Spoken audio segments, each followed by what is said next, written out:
आपल्यावर चाचक अटी जाचक कायदे आपल्यासाठी निर्माण करण्याचा प्रयत्न केला जातोय। त्याचा विरोध करून या महाराष्ट्रातल्या ग्रामीण भागातलं प्राथमिक शिक्षण आपल्याला सगळ्यांना वाचवायचंय आणि हे वाचवत असताना शासनाकडे आपण सर्व संघटनांच्या वतीनं अनेक वेळा विविध प्रश्नांच्या अनुषंगानं आपण त्यांच्याबरोबर चर्चा करण्याचा प्रयत्न केला, आंदोलन करण्याचा प्रयत्न केला, अनेक गोष्टी केल्या, पण शासन कोणत्याही प्रश्नाकडे टिंबपणे बघताय, त्याच्याकडे दुर्लक्ष करते। शासन सेशन चालू आहे, या सेशन काळामध्ये आपल्या प्रश्नाकडे शासनाचं लक्ष वेधावं या हेतून आपण आज महाराष्ट्रामध्ये समन्वय समितीच्या माध्यमातून भव्य मोर्चांचं आयोजन केलेलं। सातारा जिल्ह्यामध्ये सुद्धा आपण सर्वजण या निमित्ताने या ठिकाणी उपस्थित आहात। आपल्या सर्वांचं पुन्हा एकदा या ठिकाणी मनापासून स्वागत करतो आणि आजच्या या मोर्चाच्या निमित्ताने जे विषय आपण घेतलेले आहेत त्याच्यामध्ये प्राधान्यानं टीईटीची परीक्षा जी आपल्याला अनिवार्य करण्यात आलेली आहे, ही टीईटीची परीक्षा कसल्याही परिस्थितीमध्ये शासनाने रद्द केली पाहिजे आणि ती रद्द झालीच पाहिजे या भूमिकेची आपण सगळेजण ठाम आहोत। जोपर्यंत शासन तो निर्णय करत नाही तोपर्यंत शासनाच्या विरोधामध्ये या पुढच्या काळामध्ये सुद्धा आपण तीव्र संघर्ष केल्याशिवाय राहणार नाही। 2010 पूर्वी सेवेत आलेल्या लोकांना खरं तर टीईटीची आवश्यकता नाही, तरी सुद्धा कोणतरी हे क्षेत्र संपवायचे आणि त्याला कारण म्हणून टीईटी सारखी परीक्षा आपल्यावर लादण्याचा प्रयत्न केला जातो। त्याचा या निर्णयाचा खरं तर सर्व संघटनांच्या वतीने या ठिकाणी जाहीर निषेध करतो।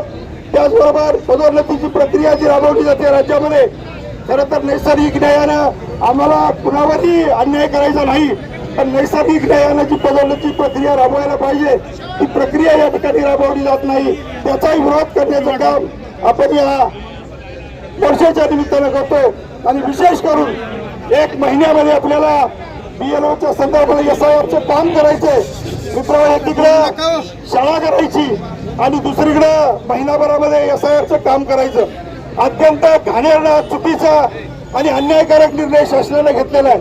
आपण शासनाबरोबर या संदर्भात चर्चा करतोय, कारण एका दिवसामध्ये एका शिक्षकाला किमान 50 फॉर्म भरायचे, ऑनलाईन भरायचे। एक फॉर्म भरायला किमान 20 ते 25 मिनिटाचा वेळ जातोय, हे काम शक्य नाही।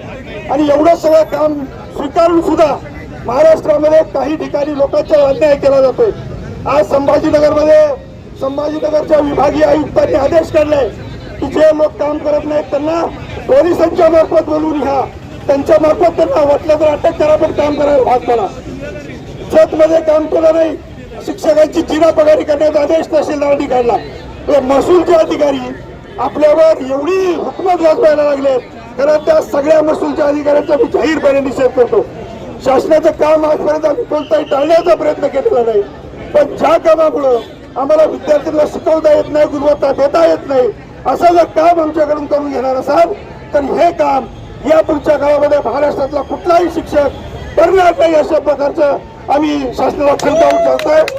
अशा अनेक गोष्टी आहेत, बीएलओचं काम आहे त्यासारखा प्रश्न आहे की ज्याला खूप अडचणी निर्माण झाले, अशा विविध प्रश्नांच्या अनुषंगाने आपण आज मोर्चाचं आयोजन केलेलं आहे।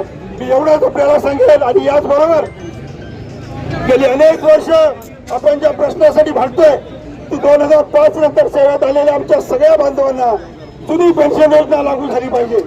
शासनाने अनेक वेळा तशा प्रकारचं निवेदन केलं, तशा प्रकारची आशा दाखवली, पण अद्यापर्यंत शासनाने तशा कुठल्याही प्रकारचा निर्णय घेतला नाही। त्या समकक्ष पेन्शन योजना जाहीर करण्याचा प्रयत्न केला, पण ही योजना आम्हाला मुळामध्ये मान्य नाही आणि म्हणून कसल्याही परिस्थितीमध्ये जुनी पेन्शन आमच्या सर्व बांधवांना मिळाली पाहिजे, अशा प्रकारची आपली सगळ्यांची भूमिका आहे। असे अनेक प्रश्न आहेत आणि हे प्रश्न घेऊन आपण सर्वजण या ठिकाणी या मोर्चाच्या निमित्तानं आलोय। मी जिल्हाधिकारी महोदयांना विनंती करेन आणि आपल्यासाठी आनंदाची गोष्ट म्हणजे आपल्या सर्वांचं निवेदन स्वीकारण्यासाठी या ठिकाणी या जिल्ह्याचे अपर जिल्हाधिकारी या ठिकाणी स्वागतन सन्माननीय जिल्हाधिकारी महोदयांना शासनाकडे तातडीने पाठवावं अशी विनंती त्यांना करतो। त्याचबरोबर राज्य समन्वय समितीच्या वतीनं आज संपूर्ण महाराष्ट्रामध्ये या राज्यातील प्राथमिक शिक्षकांचे प्रलंबित प्रश्न आणि शासनानं या राज्यातल्या शिक्षकांच्यावर होत असलेला अन्याय अनेक त्रुटी आता उदयनराव शिंदेनी ज्या ज्या प्रश्नासाठी आपण आज लढा देतोय ते आपल्या समोर निवेदन देण्यासाठी प्रश्न दिलेले आहेत. आपल्याला आपले प्रश्न सोडून घ्यायचे असतील तर या पुढचा काळ आपल्याला सर्वांना एकत्र राहावं लागेल आणि आज जिल्ह्यामध्ये त्याची सुरुवात झालेली आहे.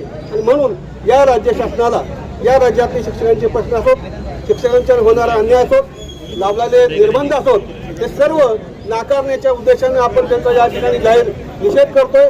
आणि यापुढं शासनाचे जे धोरणं अन्यायकारक असतील त्याला आपल्या सर्व शिक्षकांचा ठामपणे विरोध असणार आहे.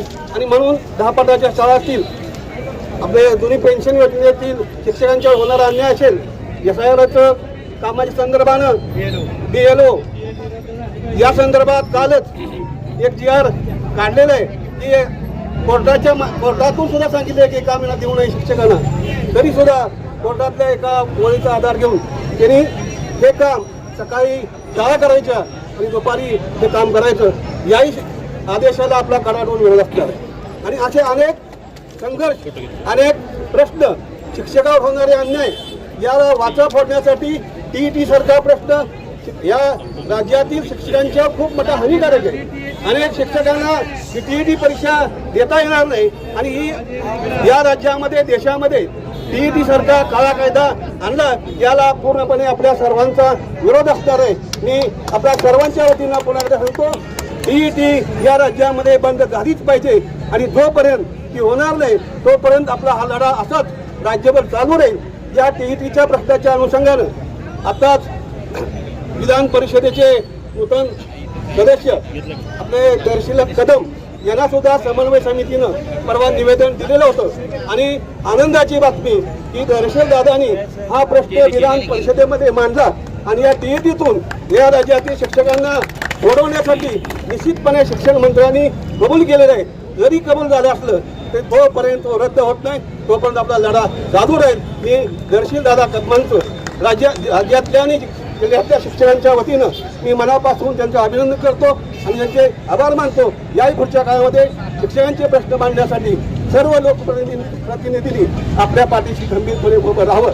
मी पुन्हा एकदा समन्वय समितीच्या वतीनं पुन्हा आपल्या सर्वांचं स्वागत करतो, आभार मानतो. या जिल्ह्यातील सर्व वृत्तपत्रांच्या वाहिन्या त्यांनी या